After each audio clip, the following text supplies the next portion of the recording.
tes. Instagram oke. Udah. Kurang ke sini, Bu. Kurang ke sini. Instagram oke. Oke. YouTube oke. Oke. Facebook sudah Mantap. mantap. Oke. Halo, selamat sore sahabat BNN yang ada di mana saja. Kali ini kita coba untuk live streaming. Kebetulan kita sudah ada beli alat-alat baru untuk melengkapi fasilitas streaming kita. Kami coba untuk online di 3 platform. Ada di Instagram, di YouTube, dan di Facebook. Jadi kalian bisa bergabung bersama kita. Nah, kebetulan di sini saya ditemani sama rekan saya di BNN. Dia adalah saudara Budi. Yang Bro, juga, mungkin. Bro Budi, Iya. yang juga mantan pengguna narkoba. Ya. Nah, yang kali ini kita ingin membahas tentang bagaimana cara dia bertahan setelah melakukan rehabilitasi di Lido, dan harapan kami bisa memberikan apa ya, kayak dorongan buat Support. ya, teman-teman yang masih di luar sana yang bingung mau rehabilitasi, takut untuk rehabilitasi, takut datang ke BNN, padahal di BNN tuh fasilitas rehabilitasi gratis untuk kalian semua. Dan dari pengalamannya Bro Budi ini mungkin bisa ngajak teman-teman datang ke BNN dan melakukan rehabilitasi. Nah, khususnya untuk setelah selesai melakukan program rehabilitasi ya Bud. Iya. Kira-kira bisa nggak cerita dulu, pengenalan dulu mungkin, terus berbagi cerita cara kamu mempertahankan, bahasanya gimana tuh biasanya? Maintenance Iya. ya. Memelihara. Iya. Sehingga tidak terjerumus lagi tuh kiat-kiatnya gimana? Coba silakan, saya persilakan Bro Budi. Iya, terima kasih Bang Charlie. Ya. Jadi tepat sekali, karena pada dasarnya kita mantan pecandu itu atau recovering addict itu tidak ada kata sembuh kan. Kita semua sudah tahu bahwasanya candu itu sekedar pulih. Jadi bagaimana cara kita survive, apalagi sekarang masa corona gini kan, kebanyakan di rumah, kebanyakan bengong, jadi akhirnya sugesti datang lagi, trigger, akhirnya nggak kuat iman, pakai lagi. Nah, sebenarnya tergantung kita saja sih bagaimana cara kita membawa coping skill kita di saat kita lagi nagih itu, bagaimana cara menghadapinya, terus sikap apa yang harus kita lakukan di saat kita bertemu teman make dulu. Jadi kalau saya sekarang, saya lebih, yang saya pribadi nih ya, saya lebih memperbanyak kegiatan-kegiatan positif saja sih sejauh ini. Apalagi sekarang saya sudah di naungan BNN juga, tapi kan tidak semua teman-teman pemakai itu yang bernasib sama seperti saya. Nah, banyak juga teman-teman kita setelah rehabilitasi dia terjun ke dunia mainstream, sudah nggak bisa cari pekerjaan lagi, mungkin karena masa lalunya yang terlalu banyak masalah. Tapi seperti, tidak semua. Ada orang yang produktif lagi, tapi kan kita lihat dari segi aspek kebanyakannya. Nah, makanya itu BNN juga sebenarnya menyediakan pasca rehabilitasi untuk mengasah hobi, coping skill kita itu apa. Jadi kalau saya sekarang lebih memperbanyak healthy lifestyle sih, maksudnya gaya hidup sehat. Misalkan yang dulunya tidur nggak karuan, sekarang jika jam 10 malam HP saya matikan, saya tidur. Iya, cari pergaulan yang lebih positif. Apalagi sekarang saya kerja masuk pagi, pulangnya sore, pulang itu udah capek, jadi udah nggak kepikiran lagi nih untuk pakai narkoba. Walaupun pasti ada momentum timingnya, rasa kepengen itu pasti datang, pasti ada. Jadi walaupun sudah melakukan rehabilitasi, setelah keluar dari situ masih ada. Masih ada. Dan itu bukan sekarang, bukan kemarin, tapi kedepannya juga akan hal-hal seperti itu pasti ada. Pasti ada. Pasti ada. Terus caranya? Ya caranya kita, yang seperti saya bilang tadi, kita harus memperbanyak.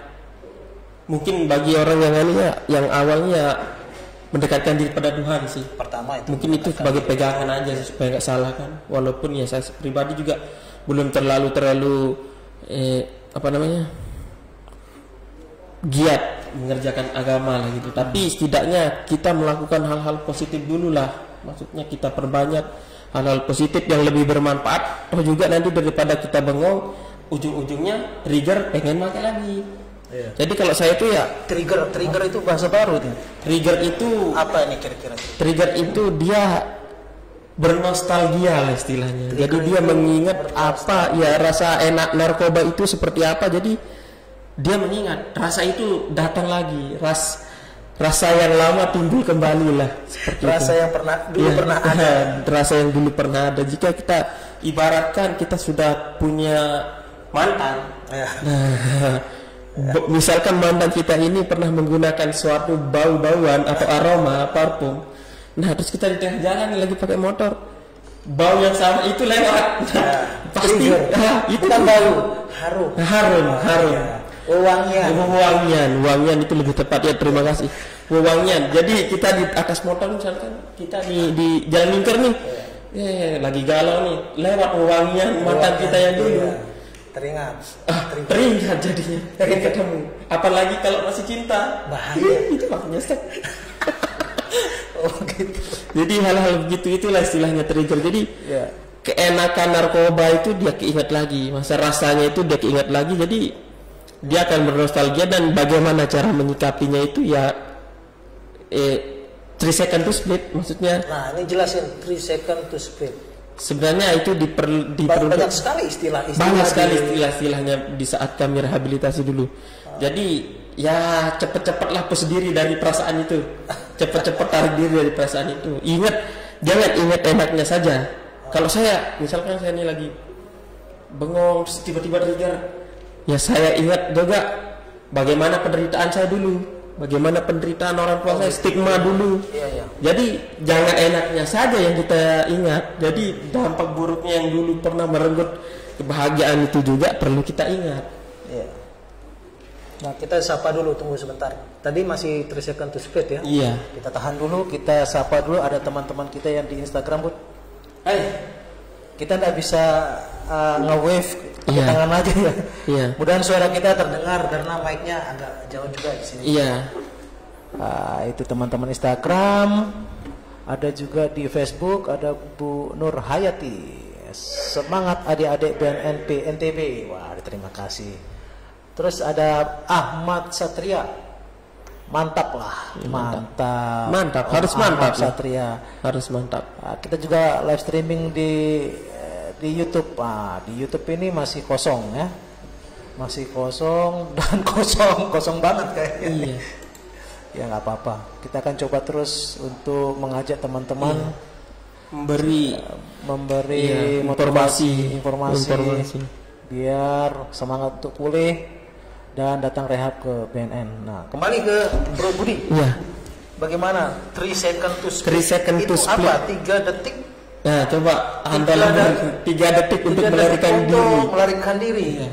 Jadi itu ceritanya kalau datang kembali ke pergaulan gitu maksudnya. Begini, bukan sekedar pergaulan tapi karena tantangannya bagi mantan pengguna setelah direhabilitasi adalah kembali ke lingkungannya. Iya. Nah itu mungkin ada istilah-istilah seperti 3 second to split. Ya, jadi di saat orang kembali setelah selesai melakukan rehabilitasi, pasca rehabilitasi ataupun tidak mengikuti pasca rehabilitasi itu tentunya kita kan tidak selamanya di dalam dunia rehabilitasi. Ada masanya kita akan kembali ke dunia mainstream. Ada masanya kita akan kembali ke lingkungan kita, dan lingkungan kita itu sudah terbentuk dengan hal-hal yang pernah kita perbuat dulu. Teman-teman kita tentu ada di lingkungan juga, tempat-tempat kita sering pakai base camp untuk menggunakan narkoba, tentunya di lingkungan itu juga pasti kita akan kembali. Nah, jadi bagaimana cara kita mengambil sikap di saat nanti kita akan kembali ke dunia mainstream itu? yang tentunya di sana kita akan pasti bertemu dengan teman-teman makai kita. Kita akan teringat-ingat jika kita lewat di suatu rumah atau suatu tempat kita menggunakan narkoba. Kita pasti akan mengingat trigger jika kita melihat sedotan, korek api yang enggak ada besinya. Itu juga bisa buat trigger. Itu pemicu. Itu pemicu untuk trigger juga. Agak dekat bro. Iya. Nah, memang agak makan ruang. Bro ini. Iya, karena ya gitu tadi. Apa yang bisa dimakan sekarang saya makan. Karena dulu jarang makannya. Iya. Terus sedotan. Nah, jadi seperti itu. Jadi bagaimana cara kita untuk mengambil sikap jikalau itu penting itu. Nah, dulu ada teman akrab saya, setiap hari saya bersama dia karena kebanyakan teman-teman jangki ini, teman-teman pemakai ini, dia akan mencari teman yang sesama jangki. Yang sesama jangki. Ya, untuk apa? Untuk bisa sharing bareng atau untuk apalah, untuk pakai bareng. Nah, jadi kita sudah menjalani rehabilitasi, kita kembali ke dunia mainstream, ke lingkungan kita. Nah, dia tahu kita sudah kembali ke lingkungan kita, teman ini pasti akan menyampaikan atau kita akan bertemu entah di jalan atau di mana.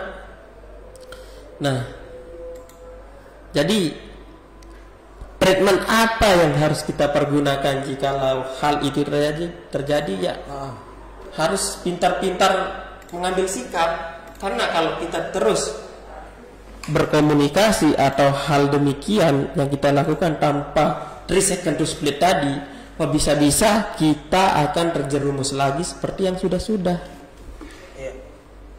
Karena poin mereka itu 10 plus, poin kita yang baru selesai menjalani rehabilitasi itu 10 min 10. Jadi kecenderungan yang akan mengajak itu tidak mungkinlah kita akan mengajak dia untuk rehabilitasi. Yang kecenderungan akan terbawa itu ya kita yang sudah menjalani rehabilitasi untuk menggunakan lagi. Betul. Jadi kalau kita melihatkan 3 second split itu misalkan ketemu teman makai ini, sekedar say hello aja, langsung cabut aja, nggak usah lama-lama. Karena itu nanti jika kita akan ngobrol makin sana nanti ujung-ujungnya ngajak sharing. Hal-hal demikian itu makin kan mungkin sekali 2 kali kita bisa menghindar. Aduh saya sudah rehabilitasi, enggak 2 kali, nah dengan jawaban sama, 3 kali jawaban sama, tapi kita nggak tahu selebih-lebihnya nanti jika terus dijejal-jejal dengan itu terus akan datang. Nah, apalagi ada problem sama keluarga atau ada masalah itu, bisa jadi mereka yang akan mencari. Biasanya milenial ini kalau ada masalah larinya ke sana. Gitu. Awalnya ada masalah menggunakan narkoba, tapi mau senang pakai narkoba, malam minggu pakai narkoba, tahun baru pakai narkoba, putus cinta pakai narkoba, lama-lama. Ada istilah khusus untuk milenial yang biasanya pakai narkoba. Junkie weekend. Junkie weekend itu yang menggunakan narkoba awal-awal untuk hiburan semata. Misalkan malam minggu besok saya mau keseng gigi atau saya mau ketemu pacar supaya lebih enak.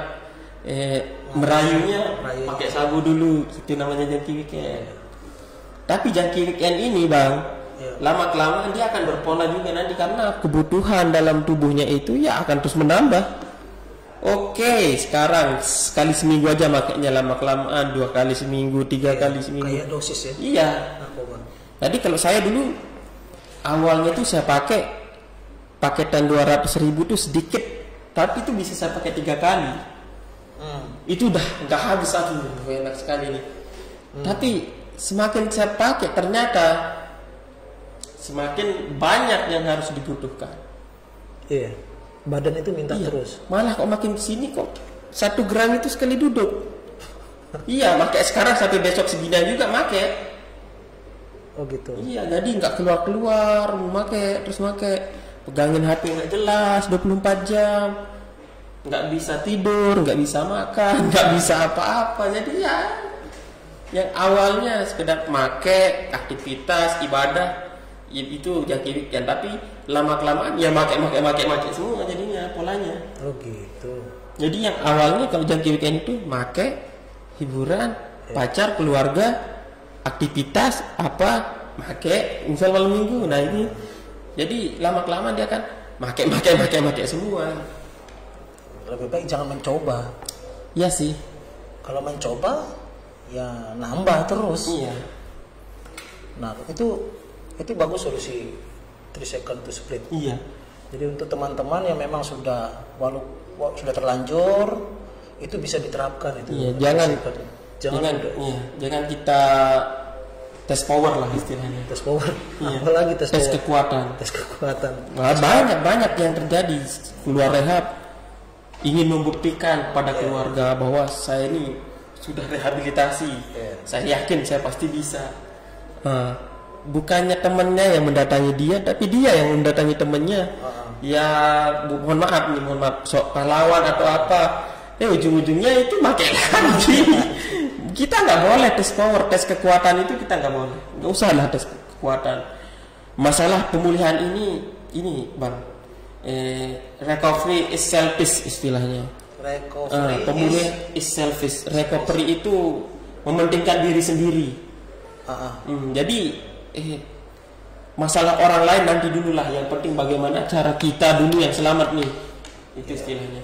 Rumuk diri dulu. Rumuk diri lah dulu. Contohnya begitu. Kita mengajak-ngajak orang tapi kita belum benar juga kan percuma. Ya, percuma. Itu dia. Biasanya ngajakin teman itu dari cara seperti apa kalau bagi kalian itu? Berbagai cara. Apalagi saya sampai sekarang. Saya jujur nih. Ngajakin teman untuk direhabilitasi, pernah ada niat seperti itu? Kalau masalah itu ya saya selalu mengajak teman-teman jikalau dia yang membutuhkan.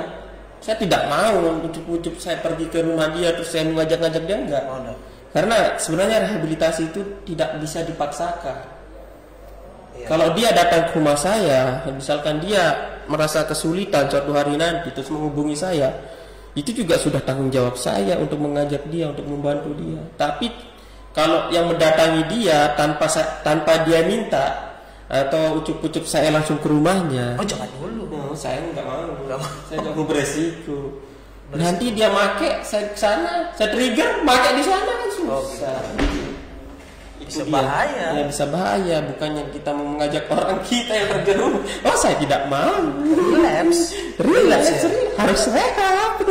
Relapse itu apa? Relapse itu sebenarnya menggunakan narkoba lagi dengan pola yang lama. Jadi sebenarnya sebelum relapse itu ada istilahnya slip.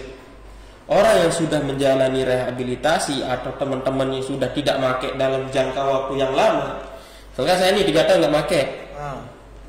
Tiba-tiba saya terjerumus lagi nih.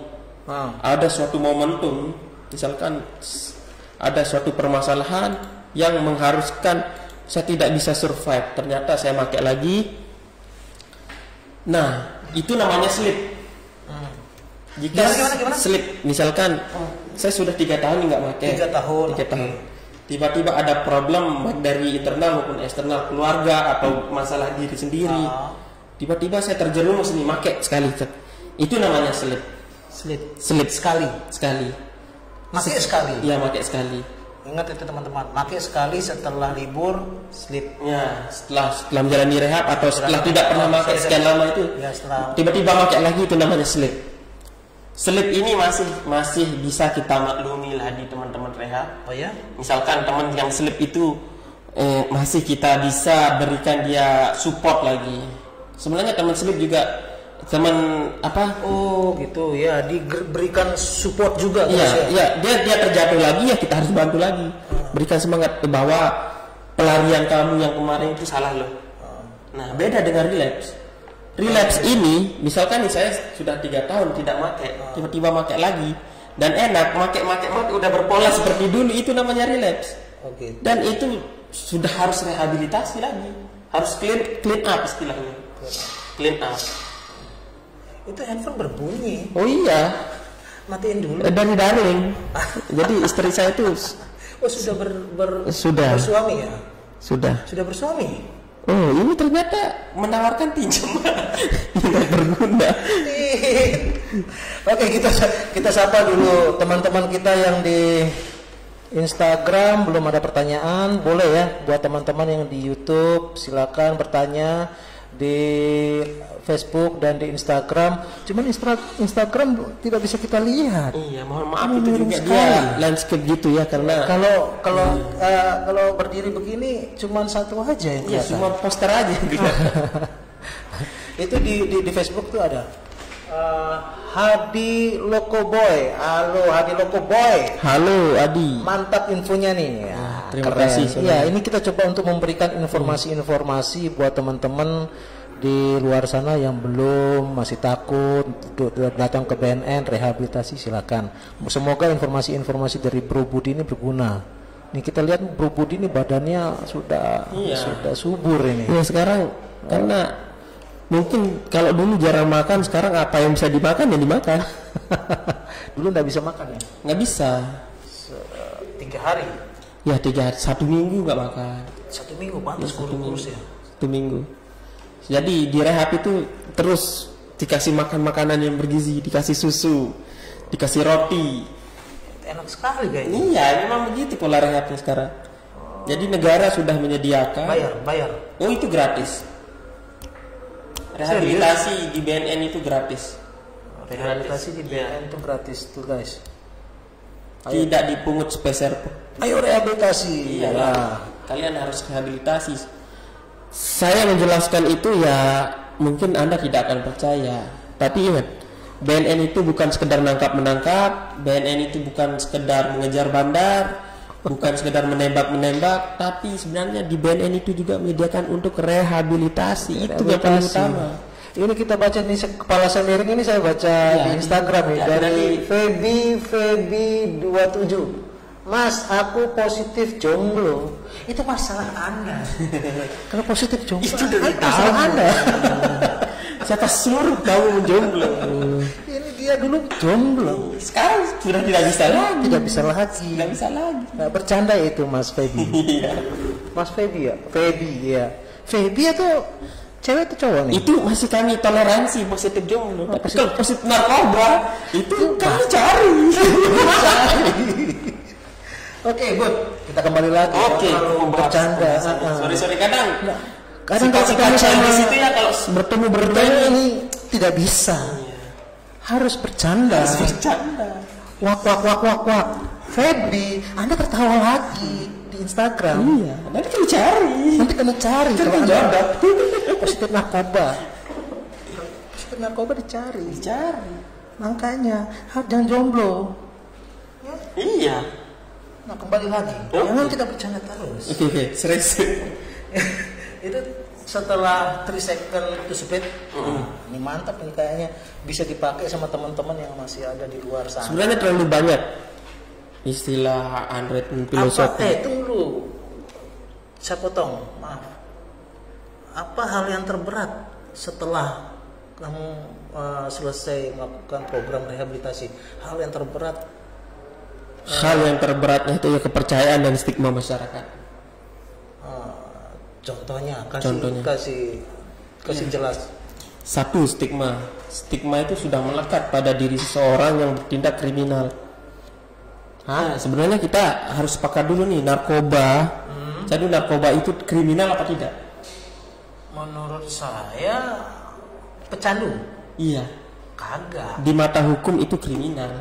Barang siapa yang menguasai atau memiliki barang narkoba itu pasti kriminal. Itu ada segmennya. Iya. Kita bicara tentang maksudnya kita tidak usah terlalu mempersempit, karena pemikiran masyarakat kita itu dia menggunakan narkoba itu pasti kriminal. Nah, ini stigma yang beredar di masyarakat. Oh, stigma. Masyarakat masih berpikir seperti itu, bahwa kalau menggunakan narkoba kriminal. Iya. Sama kayak istilah begini, pecandu narkoba dengan pengidap, mohon maaf, HIV/AIDS itu sama. Maksudnya mereka dikucilkan. Oh gitu. Ya, stigma. Ini kita bicara stigma. Iya, ini stigma, mohon maaf. Mungkin ada pernyataan saya salah, silahkan untuk berkomen langsung untuk meluruskan mungkin. Tapi ini menurut pendapat saya. Nah, contohnya teman-teman, kamu nggak usah satu piring sama dia, kamu nggak usah satu personal thing sama dia. Tapi sebenarnya tidak secepat itu HIV menular ya. Kita bisa pakai piring orang HIV nggak apa-apa. asalkan jangan kita kontak yang sudah ditentukan sama pemerintah atau standar kesehatan penularan HIV gitu ya maksudnya. Sama dengan pecandu narkoba. Nah, jikalau seorang pecandu narkoba di suatu lingkungannya itu sudah terkenal, ya pastinya akan dikucilkan. Stigma itu. Ya, pasti tidak akan ada orang yang berani dekat sama dia. Karena apa? Mereka itu pelaku kriminal. Pemikiran mereka bahwa sebenarnya orang pecandu narkoba itu kan kita sepakat orang sakit. Orang sakit itu ya harus direhabilitasi. Ya, itu saya sepakat. Beda lagi dengan orang yang mencari keuntungan di atas penderitaan orang lain. Siapa itu? Yaitu BD. Bandar. Iya, bandar. Nah, jadi stigma itu masih melekat sampai sekarang pun masih berjalan di lingkungan saya. Saya masih di stigma walaupun kadang-kadang ada beberapa orang yang minta tolong untuk anaknya direhabilitasikan atau dibantu informasinya seperti apa ya saya bantu.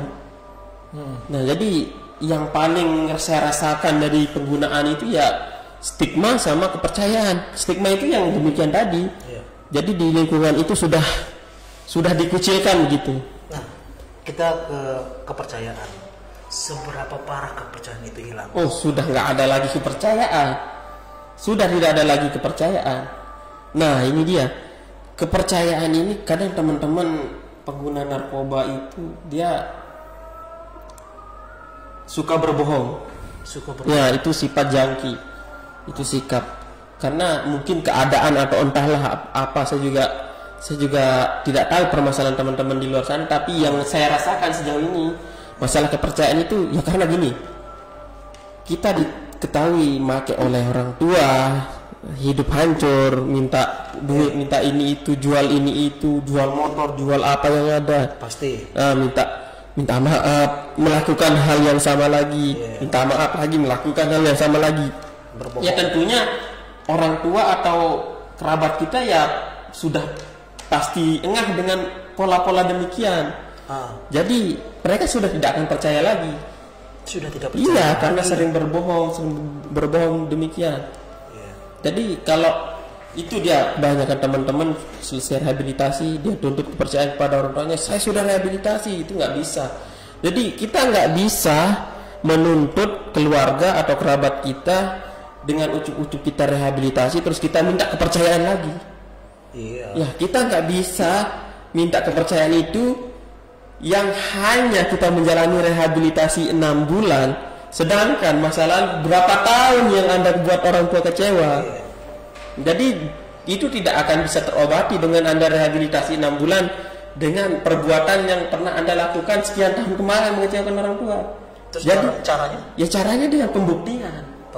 Bukan dengan kata-kata. Buktikan pada orang tua, pada orang-orang yang pernah kita kecewakan. Iya. Beri pembuktian. Nggak usah saya sudah berubah ya Tuhan. Pak, saya sudah berubah, saya sudah nggak pakai narkoba, saya sudah menjalani rehabilitasi. Iya, nggak bisa. Kita nggak bisa. Yang namanya kepercayaan itu kita nggak bisa tuntut. Iya, betul. Ya satu-satunya cara ya buktikan bahwa kamu, jika kamu sudah melakukan atau sudah membuktikan dengan sendirinya itu kepercayaan itu pasti akan datang lagi. Iya.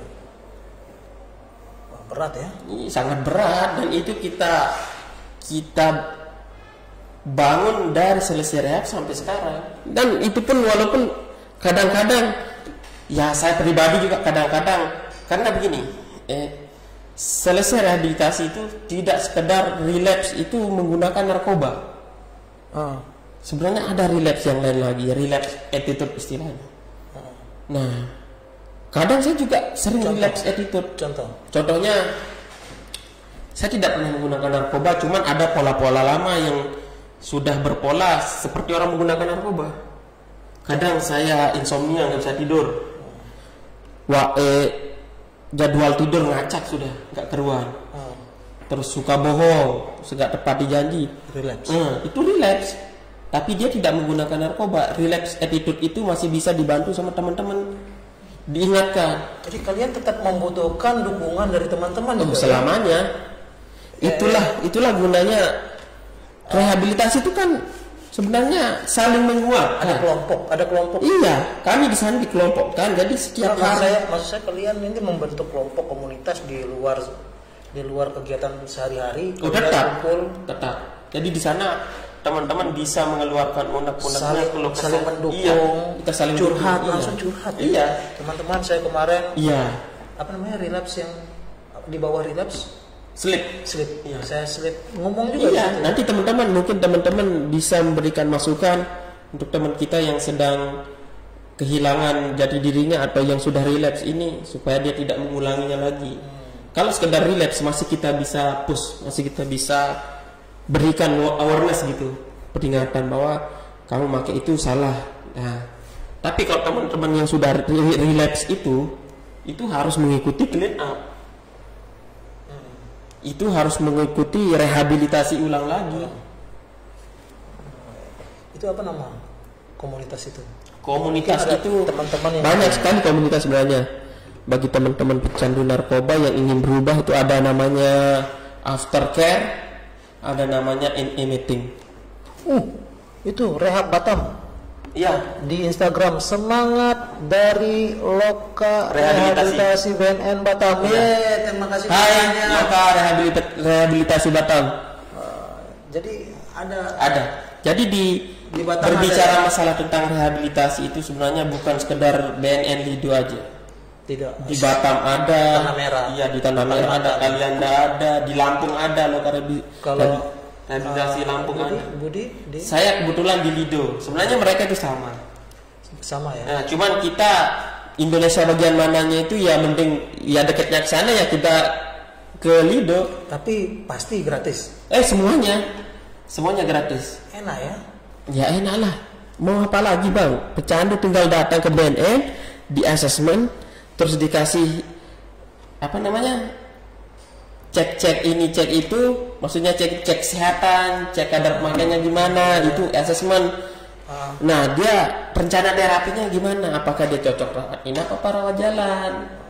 Udah enak. Kalau sudah datang sana kan udah pasti rawat inap.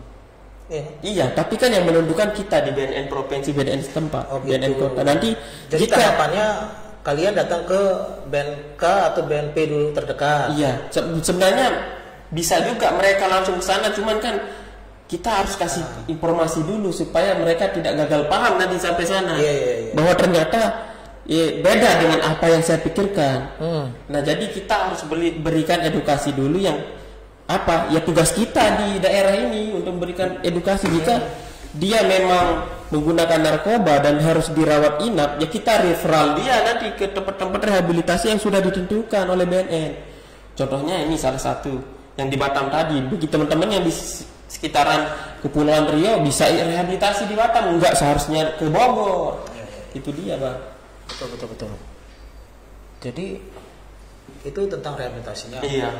Nah, setelah direhabilitasi itu kelompok-kelompok kecil di luar itu tetap dipantau. Tetap dipantau, tetap kami lakukan support system bagi teman-teman. Itu bagaimana sih pola pemantauan dari sana? Pola pemantauannya itu jadi kita sekedar saling telepon. Iya, kita punya WhatsApp group, kita punya Facebook, nanti bisa dihubungi. Jadi bukan sekedar di Lombok aja, di seluruh di mana saja itu ada komunitasnya. Ada meeting narkotik anonymous meeting istilahnya ada di Mataram ada juga aftercare, ada yang kita di BNN Dina itu aftercare. Yang aftercare. Iya. Itu para mantan pecandu yang saling menguatkan di kelompok itu ya aftercare. Nah, nanti minggu ini kita di mana, besok kita di mana ya. Saling menguatkan. Iya, saling memberi masukan. Karena pada dasarnya teman-teman pengguna narkoba ini yang dia butuhkan hanya didengarkan. Oh gitu. Iya, kadang butuh didengarkan, butuh masukan, tapi lebih kebanyakan ingin didengarkan kami. Didengarkan. Iya. Karena di masa penggunanya dulu, pas pikiran orang dengan narkoba ini, orang lain itu nggak akan paham. Yang akan memahami dia yaitu teman-teman pakai semua. Jadi orang tuanya nggak akan paham. Nah, itu tugas kita lah yang memberikan edukasi pada orang tua juga. Sebenarnya bukan anak ini saja yang direhabilitasi, orang tuanya juga ikut direhabilitasi. Apa yang direhabilitasi pengertiannya? Iya. Karena dia sudah kodependensif sama tingkah laku anaknya ini. Iya. Jadi yang awalnya orang tuanya tahu anaknya pakai marah-marah, kita berikan dia pemahaman bahwa cara membina anak seperti ini loh, gitu. Karena konselor itu cuman sekali seminggu atau di saat menjalani rehabilitasi aja kan dekatnya. Selebihnya itu kan orang tua, dia lebih banyak bersama keluarga di rumah. Iya. Program rehabilitasi di sini kan juga melibatkan keluarga kan? Iya. Orang tua dipantau terus. Iya.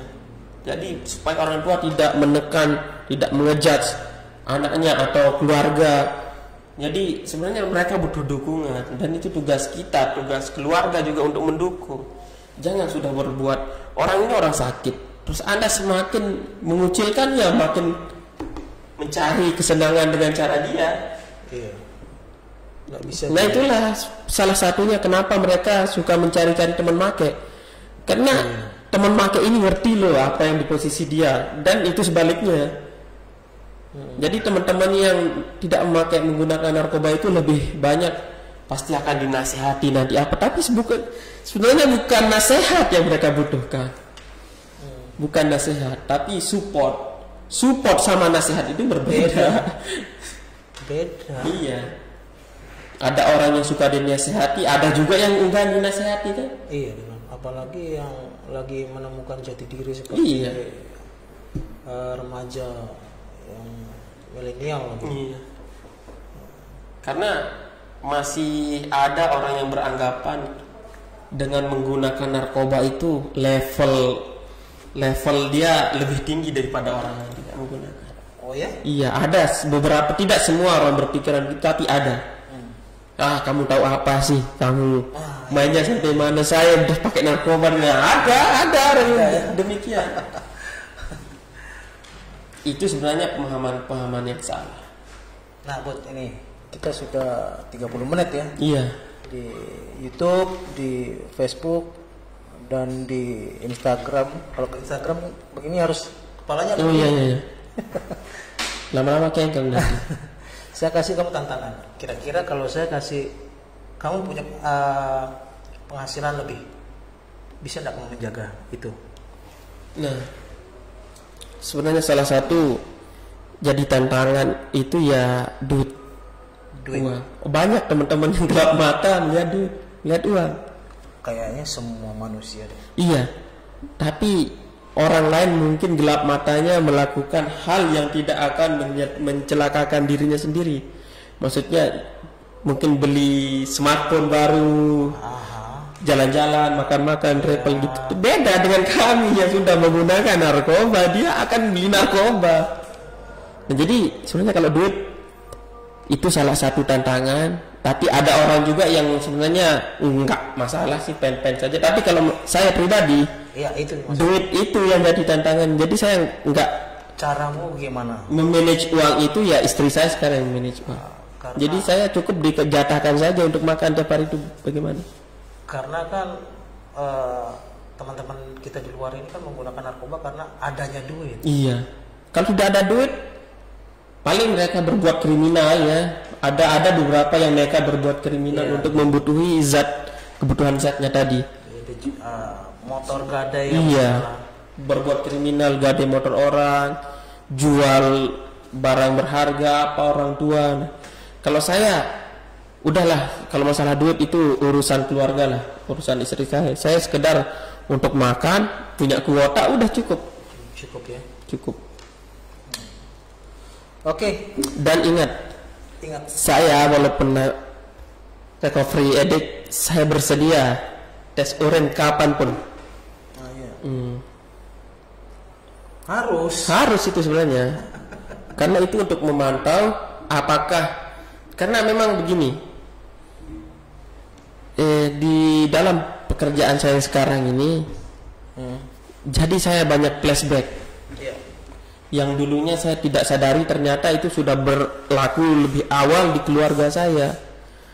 Misalkan datang orang tua si pecandu ini nangis-nangis apa dulu pas saya masih di kota juga. Jadi curhat orang tuanya, ternyata tanpa saya sadari ini loh orang tua saya dulu. Gitu ya? Iya. Jadi saya mengingatkan mereka untuk tidak menggunakan narkoba itu, ya mengingatkan saya diri juga.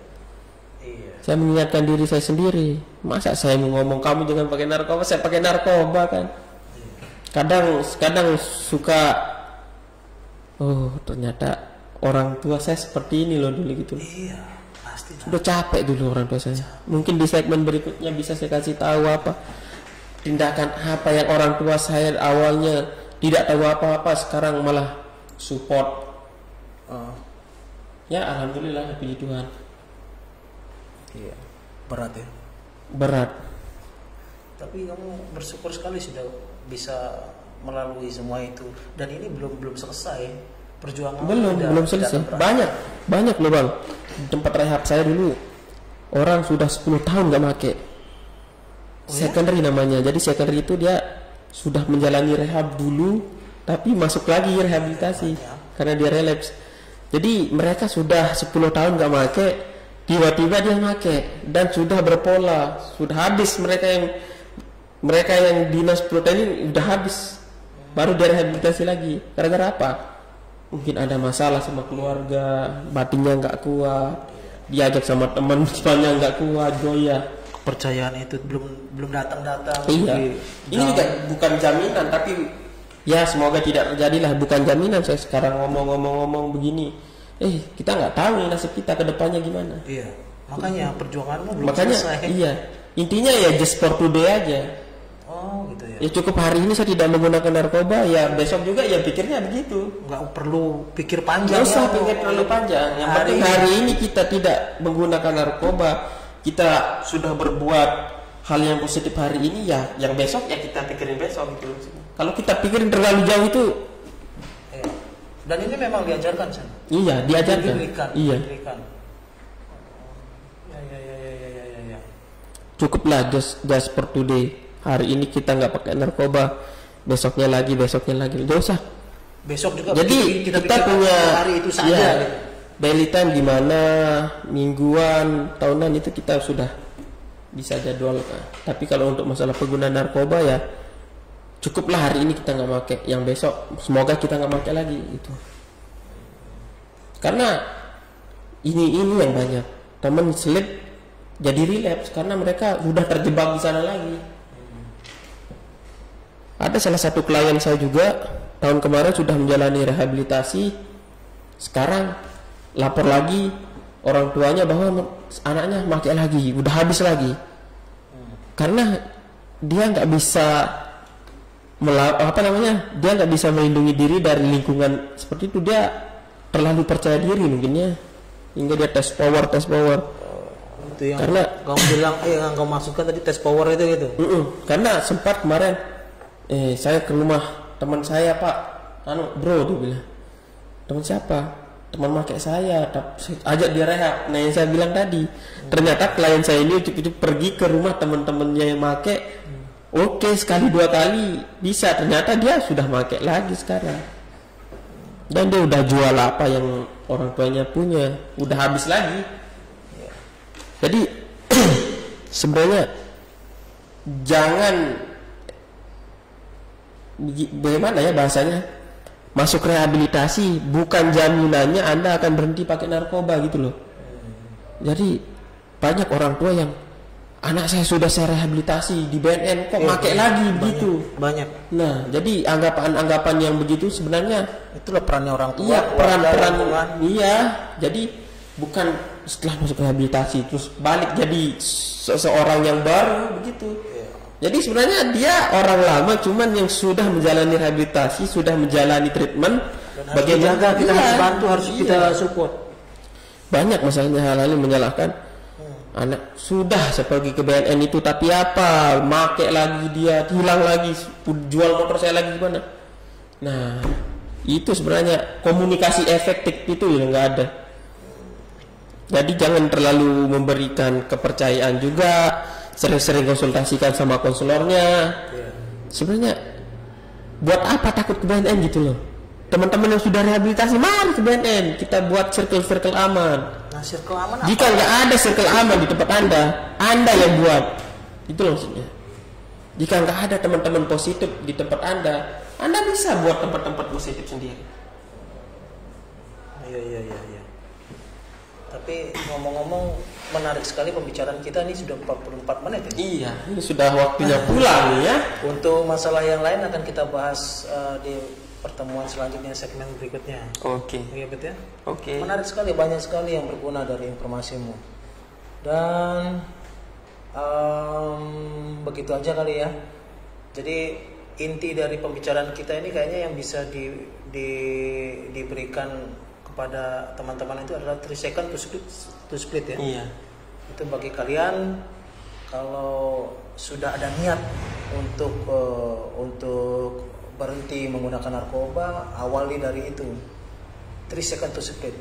Ngelihat, ciao. Ngelihat, ciao. Ya kan? Biar sebelum berbicara makin mendalam lanjut nanti bisa saling langsung pergi, tinggalin temannya, tinggalin aja, cari aktivitas yang positif lagi. Oke, gitu saja teman-teman di Instagram. Terima kasih sudah mengunjungi. Kita tutup di sini saja ya. Ya, terima kasih. Teman-teman yang di Facebook dan di live di YouTube juga terima kasih banyak sudah nonton dan kunjungi. Setelah itu kita akan ketemu lagi di segmen berikutnya. Terima kasih. Kita tutup. Saya, kamu, kita semua tolak narkoba. Thank you. Selamat sore waktu Lombok dan sekitarnya. Mantap. Kita bahas masalah hukum nanti sekali.